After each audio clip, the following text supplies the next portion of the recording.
Centrado en el tema de la investigación, es profesor titular de Bellas Artes en la Universidad de Vigo, comisario de exposiciones, crítico de arte y uno de los eslabones en promocionar el arte y la cultura hecha en Galicia. Nos acompaña José Manuel Busán-Brán para hablar de sus programas expositivos y de la cantera de jóvenes promesas que alberga la facultad donde imparte docencia.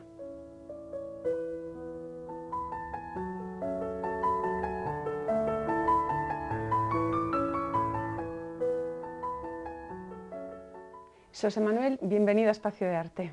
Muchas gracias. Vamos a empezar por un cuestionario breve para conocerte un poquito mejor. Nacido en Eibar, pero vives y trabajas en Vigo. Supongo que lo de nacer en Guipúzcoa ha sido porque eres hijo de migrantes. Efectivamente, fillo de inmigrantes, sí. Como tantos de outros galegos e galegas, sí, fora de Galiza e nacido en Euskadi, sí. Pero mantienes contacto con el País Vasco. ¿Y qué diferencias hay entre Euskadi y Galicia? Moitas e moitas proximidades. En realidade, a mí me gusta Euskadi moito, pero se tivese que escoller, quedaríame con Galiza. Pero me gustan as dúas e, evidentemente, vivín a metade da miña vida en Euskadi, entón non sabería decir cales son as diferenzas e bueno, simplemente igual unha cousa, igual ten un maior compromiso sociopolítico e un maior desenvolvemento cultural e económico que aquí non hai. Eso sería unha das cousas que eu destacaría de ali fronte a Galicia.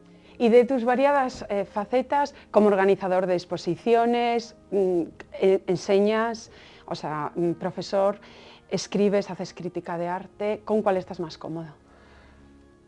Unha das que máis me divirte é a crítica de arte, porque realmente non tes cancelas, podes escribir no teu ordenador, en calquera lugar do mundo, e podes escribir sin os condicionamentos de un comisariado, os orzamentos, as institucións, ou, por exemplo, a facultade, bueno, é moi gratificante a docencia, pero tamén ten outras características. A da crítica, digamos que é o eido máis de escritor e é o máis divertido, seguramente, sí. Un museo a tener en cuenta e por qué?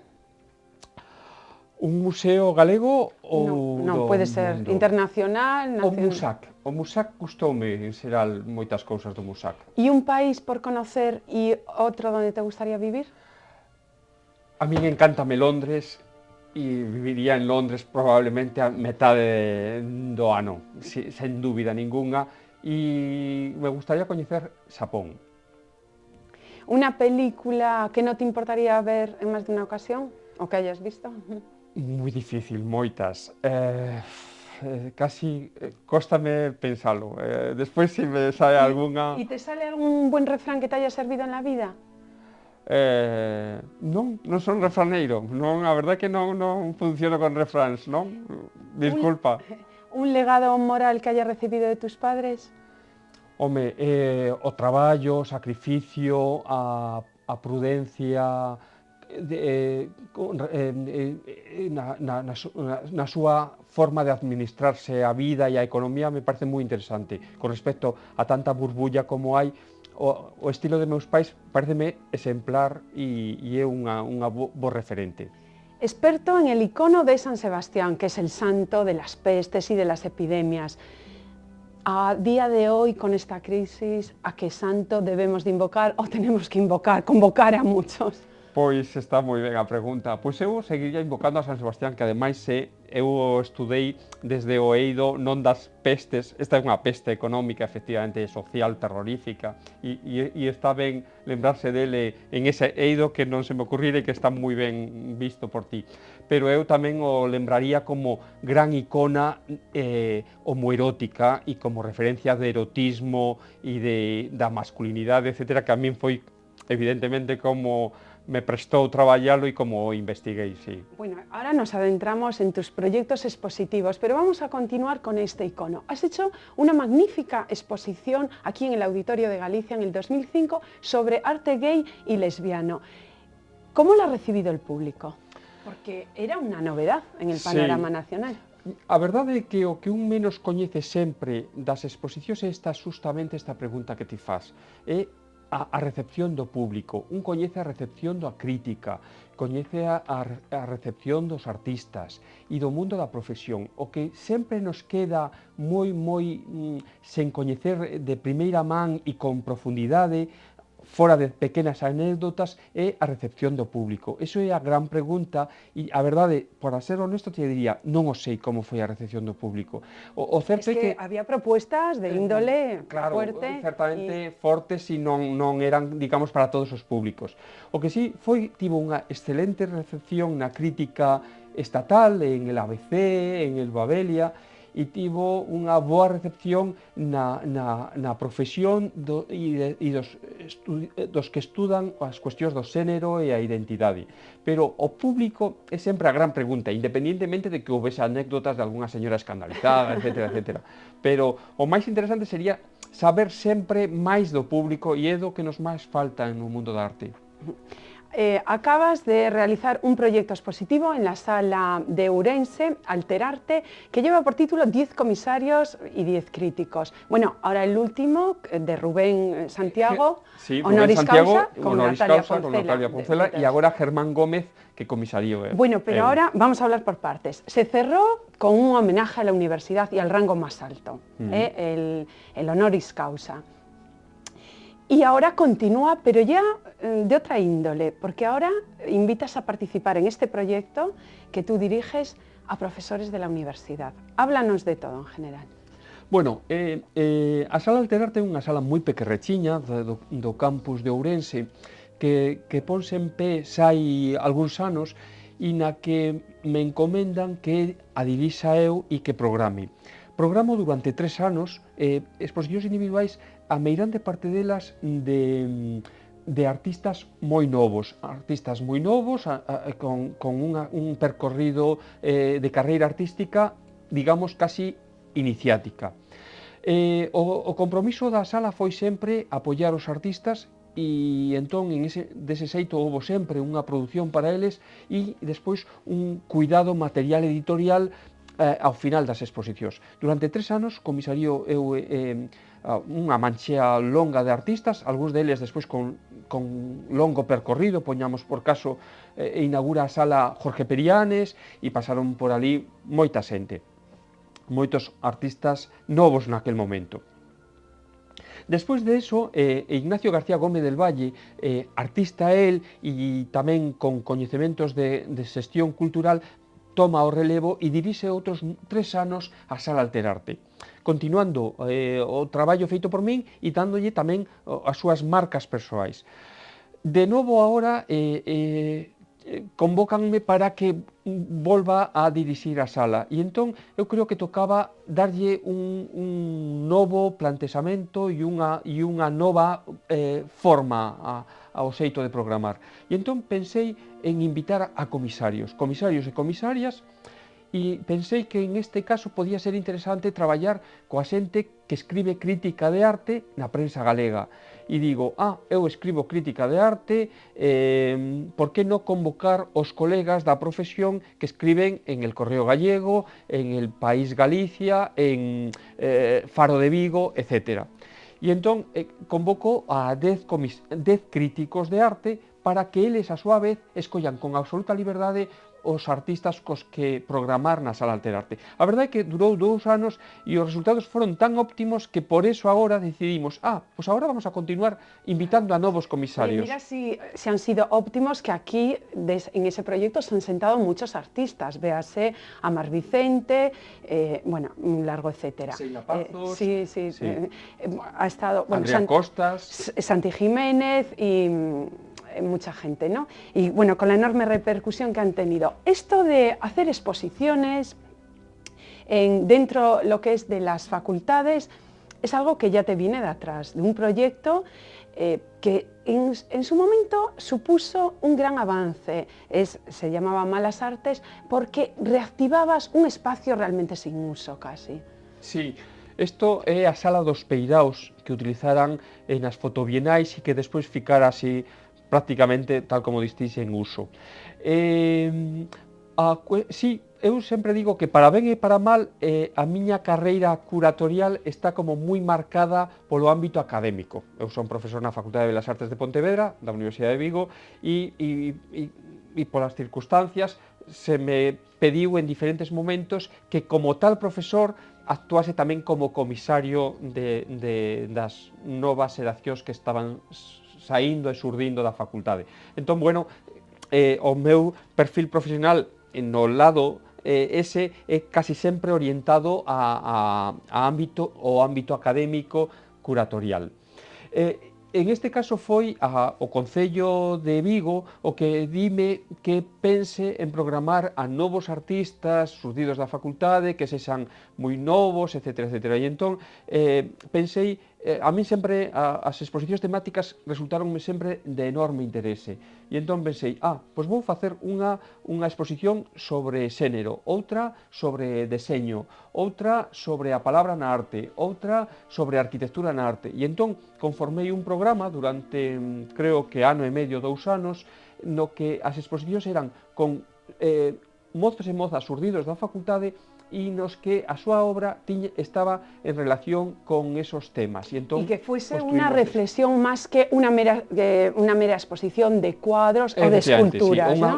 Non se trataban de colectivas nas que se reúnen obras así en unha enchenta sin sentido, sino que sempre tiña un perfil temático sobre o que vehiculaba. Y desde aquí, desde el programa, apostamos por la apuesta editorial. Ya ven que tenemos sobre la mesa un montón de catálogos que surgen de tus proyectos.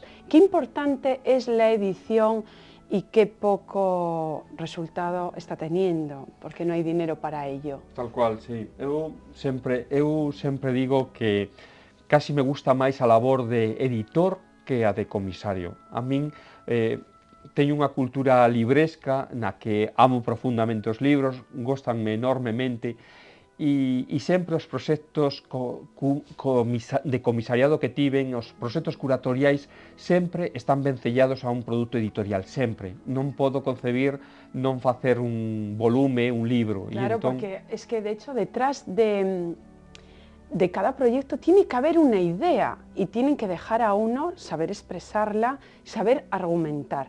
De todas maneras, tú como crítico, ¿una obra de arte necesita un texto? Eu creo que sí. Unha obra de arte vive perfectamente sen texto. Solamente que a palabra é un material tan rico, tan cheo de posibilidades que a maridase perfecta obra de arte, texto, me parece fermosísima. É unha maridase que combina perfectamente, igual que determinados viños con determinadas carnes, etc. Deberíamos falar de diferentes maridases, pero texto, reflexión textual y a reflexión plástica me parecen un combinado excelente. ¿Y tú como crítico piensas que hoy la crítica de arte tiene tanto efecto como tenía en el pasado, que por ejemplo una buena crítica pues encumbraba a un artista? Definitivamente non. A crítica ás veces non a len nin os propios artistas. A crítica é desas cousas que supoño que se terá que replantexar no futuro de outro xeito, porque o certo é que a crítica, eu creo que nos leemos os críticos máis entre os críticos que os propios artistas, e tamén dubido bastante que os propios galeristas ou moita xente da profesión lea a crítica de arte. Eu creo que é unha profesión en crise, como outras moitas cousas no mundo actual, pero eu amo a palabra e me gusta a reflexión e creo que a crítica sigo creyendo nela. Una exposición, al fin y al cabo, es efímera, pero el texto, el libro, se queda de documento para siempre y para revisar para futuros profesionales que vienen detrás. Estos proyectos que has realizado, qué pena y qué tristeza que los poderes públicos, las instituciones, intervengan de esa manera por cambios de gobierno que se vayan al traste, al garete. No debía de ser así, realmente. Sí, eu creo que ás veces o que máis se laia un é que en calquera partido ás veces os que xestionan o ámbito das artes plásticas e o ámbito máis concreto do mundo dos centros de arte e teñen uns coñecementos moi limitados e eu creo que ou se asesoran fatal ou non lles interesa directamente, porque é moi lamentable ver como en case todos os casos a conexión entre, poñamos por caso, os partidos políticos representados en Galiza e a súa conexión coas artes plásticas é casi sempre bastante deplorable, bastante falta de coñecementos profundos, e iso, claro, fai que nos subamos polas paredes, literalmente, os da profesión, vendo as desfeitas e os despropósitos que hai, sí. Un partidario de la recuperación de la memoria histórica. Has hecho también fantasías republicanas en el Museo de Rivadavia. Pues supongo que es todo un homenaje y revivir los tiempos de la República. También han participado gente joven. Sí, en este caso era un proxecto tamén, como todos os que eu sempre fixen, sempre temáticos, sempre vehiculan e xiran en torno a algunha cuestión de referencia. En aquel momento a cuestión da República e as homenaxes á República pensouse desde o poder político casi local en unha exposición que falase da República, e entón eu fixenlles esa pregunta e esa reflexión tamén aos artistas plásticos para que víramos como eles ou elas pensaban na Segunda República Española. E supongo que saldrían propuestas moi interesantes. Resultados moi interesantes. Estou pensando en Mónica Cabo, que falaba, por exemplo, sobre as peladas das cadeas e as reclusas peladas, e entón facía unha recreación. Mónica Cabo, por certo, que pasou pola Sala Alterarte de Ourense e cusa obra agora está, por exemplo, nunha exposición colectiva no Musac de León. E sí, efectivamente, houve obras. Enrique Lista, que traballaba, por exemplo, coa idea da bandeira española e o seu doble xogo coa bandeira anterior republicana, etc. Sí. Y de proyectos como la con Grelos no hay que olvidarse, porque hemos tenido a Fruel Alonso y otra gente que participaba. Sí, isto consistía era un proxecto que se continúa agora con unha nova comisaria, que é Mar Caldas, que consiste en unhas exposicións nas que exportamos, digamos, os artistas da facultade a facer unha exposición con eles no resto do Estado español. E, por exemplo, eu programei durante tres edicións Lancón con Grelos. La outra foi oitoartistas.gal e a outra era Novas da Negra Sombra, que eran proxectos de exportar a idea dos artistas galegos fora de Galicia. Pero encima con un fanzín, ¿no? Que eso está fenomenal, sí. En el que había también crítica de arte, opiniones, y no solo había arte, sino que música, se incorporaban también otras disciplinas. Sí, os traballos son sempre multidisciplinares e son sempre, e o interesante era que estas exposicións foron a Girona, a Madrid, a León, movimos a diferentes cidades, ao Porto, etc. O interesante era proxectar os artistas galegos fora do que é propiamente Galiza, sacalos fora para que fosen recoñecidos. Y supongo que trabajar con tanto joven alarga la juventud de uno, ¿o no es así? Eso espero. Esperemos. Aquí temos a Sara Sapeti, por exemplo, que traballou en diferentes proxectos comigo, un artista, a mí me parece moi interesante, con un traballo fotográfico sempre de extraordinaria calidade. Esta é Mónica Cabo, por exemplo, e con esta obra en concreto está ahora mesmo nunha exposición sobre feminismos que hai no Musac de León. En tiempos tan difíciles, Xosé Manuel, el arte debe de ofrecer confianza? Sí, eu creo que a arte é sempre un bálsamo por un lado que cura, e por outra banda é tamén unha especie de pílula ou de chute de forza e de enerxía para encarar e para protestar e para enfrontarse a esta realidade tan cruel que estamos tendo. Y actualmente, ¿qué narrativas definen las propuestas gallegas? Pois hai moitas narrativas. A mí pareceme moi difícil esa pregunta de contestar, porque creo que afortunadamente o contexto galego actual é moi interesante, no sentido de que houve un tempo en que estaban solamente os renovadores, ou estaba a Atlántica. A verdade é que agora o tecido artístico é multidisciplinar, de moitas edades diferentes, con ferramentas de traballo e cuestións de reflexión moi amplas, etc. Eu creo que é moi difícil. Sí, y parece además que tú estás reactivando algo que realmente estaba en desuso, como es el trabajar en grupo. Véase la Concongrelos y... sí, estado crítico, etc. Sí, sí. A mí me parece que, por decir, si se me permite a presunción de orgullo, de estado crítico me parece extraordinariamente importante invitar a xente da profesión, porque ás veces na profesión os artistas, entre eles, hai problemas, moitas rencillas. Entre os comisarios e críticos non digamos, ou este escribe neste medio e este outro escribe neste, entón non quero saber nada, etc. Entón, por exemplo, reunir a 10 críticos que escriben en 10 medios diferentes galegos e que eles estén todos de acordo en tirar do mesmo carro me parece importantísimo e que ademais intentar que incluso haxa un número equiparable de homes e mulleres e que ademais teñan a liberdade e a fortuna de que o espazo é deles e eles son os comisarios e as comisarias do espazo Alterarte durante esos 2 meses.